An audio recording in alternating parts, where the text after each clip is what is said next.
Hello again and welcome again to the Weed Generation channel. This is Scott and Brian.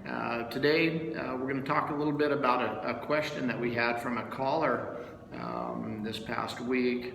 And Scott's going to go into a little bit about the answer to the question. And as a former home medical owner, he's going to be able to provide great insight into that. And that question, the question came from a gal that said, I feel that I can't continue to be the daughter that I want to be to my parents, and continue to do the caregiving that is necessary for them. She was dealing with some feelings of guilt that she can't do both roles, Scott. So, in having dealt with that, you've dealt with that directly. What kind of person? What things does a person need to consider when they have those feelings of guilt? Well, let's just open a can of worms right there, because we've done a lot of assessments where we've gone into houses. Spoke with the whole family. If you have siblings and things like that, you have a lot of guilt.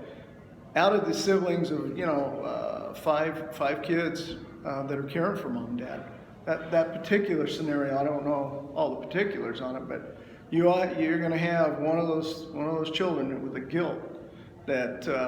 And it's going to be the one that's going to drive it home and try to be the winner and provide all those cares for mom or dad.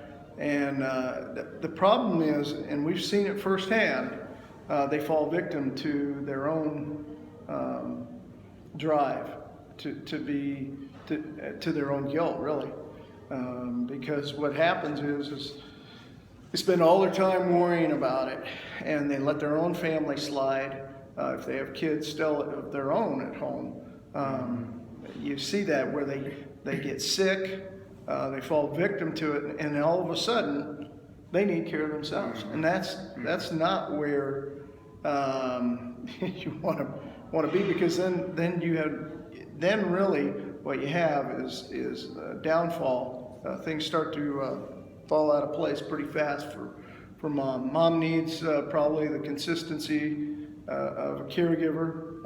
I'm pro doing it 50-50.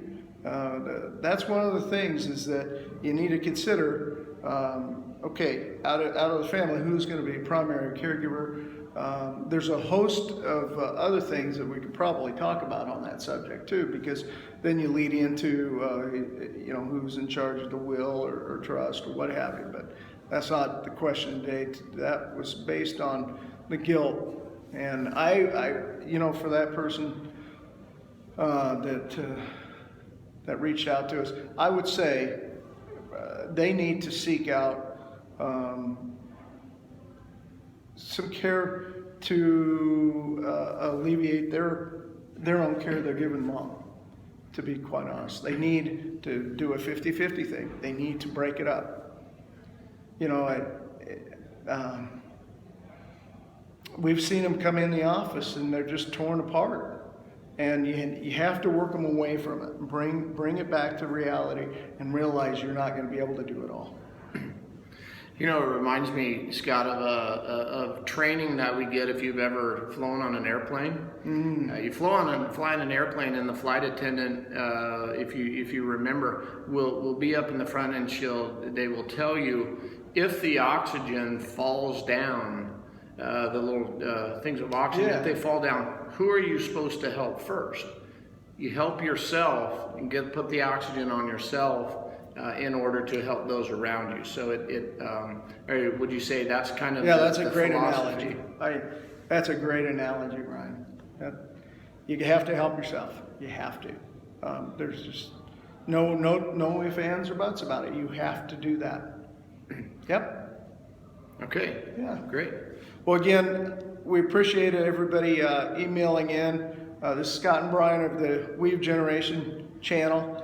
And again, give us a call at 402-413 0221. And I have to apologize. I think I gave the wrong phone number the last video from this, but there you go. Email us again at weavegeneration@gmail.com. Thank you. Thanks for viewing.